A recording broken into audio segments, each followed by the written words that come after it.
We're just out on a little solo walk with Millie. Bella's at home having some extra dinner.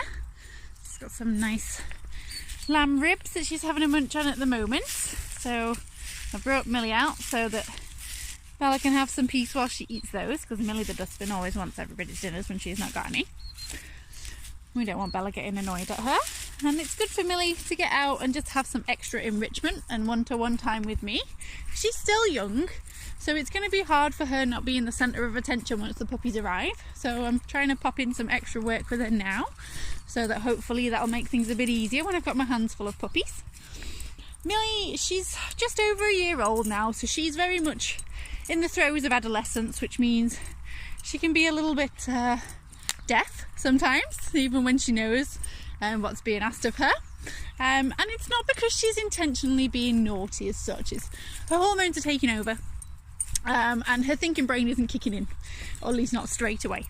Now this is a young dog who can come to a training class with me on a Friday evening.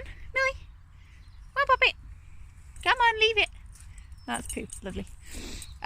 She comes to my puppy classes, which are an hour long each, and then she also demonstrates during my adolescent class as well.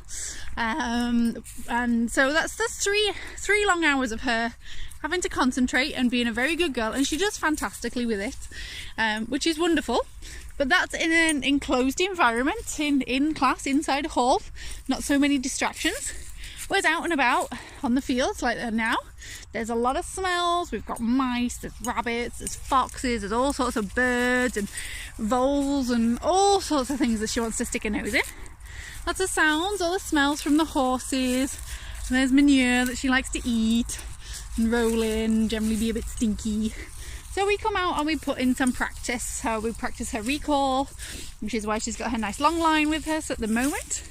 About 10 meters of line here for her to run around and play, so she can have a bit of freedom without getting herself into mischief from running off like she's trying to do now. She's heard something in the long grass, so I'm going to let her investigate it, because it's important for them to be able to explore the world, but they also need to know where the boundaries are, and it takes a long time for that to settle in, for them to be able to engage the thinking brain instead of the instinctual brain. Especially at this age, it's very, very difficult for them. So if you set them up to succeed by using long lines and managing your expectations, you're gonna be much more successful with your dog than if I was to just let her off lead now and expect her to come back and listen and all of those kind of things. And it's not gonna happen. My little bouncy. Oh. You crazy girl. You know, that would be setting her up to fail, and that's not what I want to do.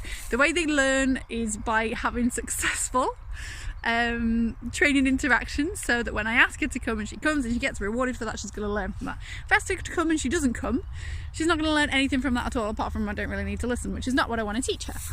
So I want to hopefully try and get some of this instilled into her before the puppies are here, so that she can be a good role model for them. She can be the auntie who's clever and teaches them things. I mean, she's incredibly smart. She's a cheeky little monkey at the moment, and they all go through this stage. Bella was a lot naughtier when she was Millie's age, because Bella is incredibly intelligent, and the smarter they are, the cheekier they are usually, especially when they're teenagers. So it is hard work. This stage is super hard work, and I see it all the time with my dog training, when I do my classes and one-to-ones and things like that. Adolescence is the time when the majority of dogs get given up, because people have the cute little puppy and the puppy's easy, and they don't go too far away from you, and they're pretty well behaved, and it's just because they don't have the confidence to be naughty. They're not brave enough yet. They need their safety net of you and their family. Once they come into being teenagers, however, it's a different story, and this is when people run amok with the problems when they've not put the training in when they're younger, and all of a sudden their lovely sweet puppy is suddenly a very naughty teenager, and they're struggling and they're fighting a bit of a losing battle. And because it's hard to do training when they're in adolescence, it's a very difficult job. You have to be really, really consistent with it. Millie, you're gonna come this way now.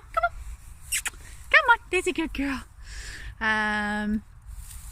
So yeah, so it's really important to get that in, and all of the puppies will be going home with the recommendation of signing up to a puppy class, ideally a puppy school puppy class, because they're all positive training based. It's very, very important to get the groundwork in before you've got a teenage dog that you're having problems with. Do the training when they're very young and when they're puppies. It makes life much easier when they're Millie's age and they want to be a naughty teenager a little bit. So, but it's all groundwork that sets you up for success with your adult dog.